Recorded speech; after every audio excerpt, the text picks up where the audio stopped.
Bom dia, meu nome é Leonardo Lopes e hoje nós vamos tratar da transição do mito ao logos na filosofia. A filosofia grega, o pensamento grego, geralmente começam dentro da Grécia arcaica com uma mitologia ou com mitologias, assim como todos os outros povos da antiguidade. Mas nos gregos aconteceu um processo que às vezes é chamado de milagre grego, em que o mito deu lugar a uma forma racional, a uma forma em que se buscou o ser, a essência das coisas, do conhecimento, que vinha por uma dimensão metafísica chamada Logos. Então, na aula de hoje, nós vamos tratar dessa passagem do mito ao Logos, que é uma passagem clássica da filosofia e que nos traz então o início da filosofia. Trazemos aqui um gráfico, um diagrama, ele está dividido em 4 cores, cada cor representa um bloco de ideias. Então vamos trabalhando cada uma dessas cores, começando aqui pela cor roxa, que é a passagem do mito ao logos. Então acompanhe aqui na cor roxa que vem dizendo que houve uma substituição da explicação mítica pela racional.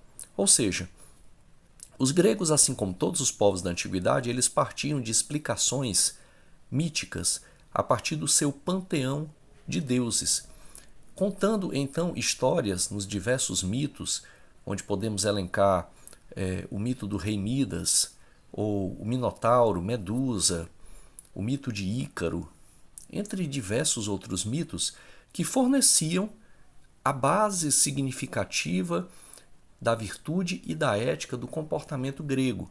Assim, nesses mitos nós tínhamos, então, o significado de ações que levassem ao medo ou à coragem, à covardia, à racionalidade, à irracionalidade, o temor aos deuses ou não, assim como falávamos de relações humanas em todos os seus patamares. Porém, os gregos passaram por um processo de racionalização.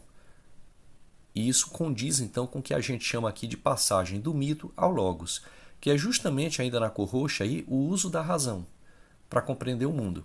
Ou seja, em determinado momento da história grega, não satisfazia mais aos gregos a explicação pelo mito. Mas agora os gregos necessitavam de uma explicação que partisse do homem, que partisse da sua alma, que acessasse o que havia de eterno, as essências, e aí sim criasse então uma lógica explicativa, que ora era analítica, ora era dialética. Mas esse é um outro ponto. Na cor azul nós temos o processo de laicização. A laicização, na cor azul aqui, acompanha a separação entre a decisão política e religiosa. Ou seja, o mito era muito baseado, então, em explicações religiosas que buscavam religar o povo a uma dimensão religiosa, a uma dimensão mítica de profundo significado acerca das questões mais fundamentais da vida, como vida, morte, família, vida em comunidade. Mas em determinado momento os gregos se afastaram então de explicações mais religiosas e buscaram, dentro de um processo de laicização, a explicação a partir do logos e não mais a partir dos mitos, mas a explicação racional a partir de uma determinada comunidade que conseguia erigir as suas próprias questões e resolvê-las de forma racional. Nesse sentido, nós temos uma ascensão do demos ao kratos, que é o poder. Demos é uma palavra grega que designa povo. Kratos é uma palavra que designa poder. Nós temos aí então a origem, juntando as duas palavras, demos ou demos e kratos, a demos kratos, a democracia. Então assim surge a democracia grega nesse momento em que o povo se organiza em torno de sua história, busca uma identidade da Grécia antiga, no caso arcaica, e começa a erigir uma nova forma de resolução de seus problemas, que era justamente a democracia. Na cor verde nós temos então justamente falando sobre essa democracia grega. Quais suas características? Primeiramente, era um governo baseado no uso do logos, ou seja, as decisões que eram tomadas democraticamente, ou seja, pelo povo, quando o povo tomava as rédeas do seu destino, não eram mais decisões que eram baseadas na dimensão sacerdotal, na dimensão religiosa ou mítica, mas agora no bom uso retórico, sobremodo, do logos, ou seja, da razão. Houve então um distanciamento da religião e do mito na tomada de decisões.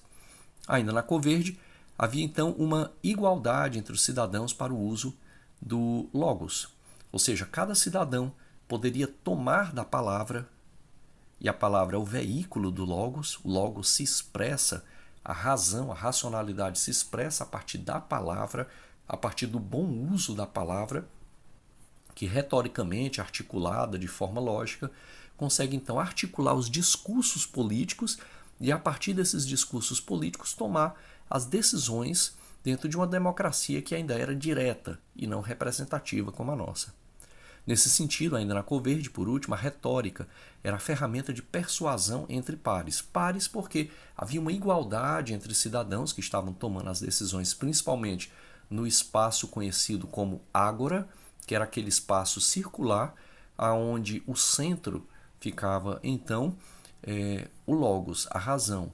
E cada pessoa poderia tomar da palavra, teria direito a usar da palavra e falaria, discursaria, articularia de forma lógica ou forma retórica, tentando a persuasão, ou seja, o convencimento dos seus pares acerca daquilo que ele intenciona como sendo verdadeiro.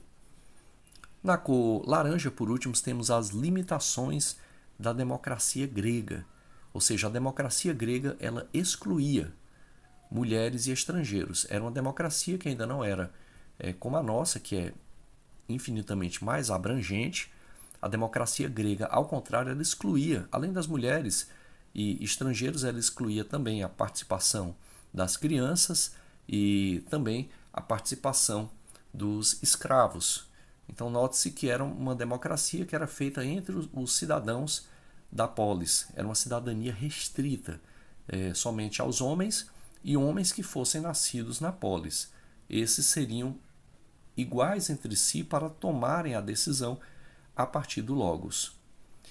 Bem, pessoal, essa foi a nossa aula de hoje. Ela buscou mostrar esse momento, que é o momento da transição do mito ao logos, que é um momento fundamental para se entender esse movimento que vai instaurar essa, digamos assim, invenção grega, a razão, a racionalidade, o uso lógico da palavra para podermos argumentar em sociedade acerca das mais diversas questões. Um afastamento, então, por isso, processo de laicização, como se diz aqui na cor azul, um afastamento do processo mítico, do panteão de deuses, um afastamento do lado religioso, sacerdotal, para uma tomada mais antropocêntrica, ou seja, a partir dos homens, a partir dos cidadãos gregos que decidiam na ágora, que era o local onde eles se reuniam, os rumos da polis. Vamos ficando por aqui então. Até mais e até uma próxima oportunidade.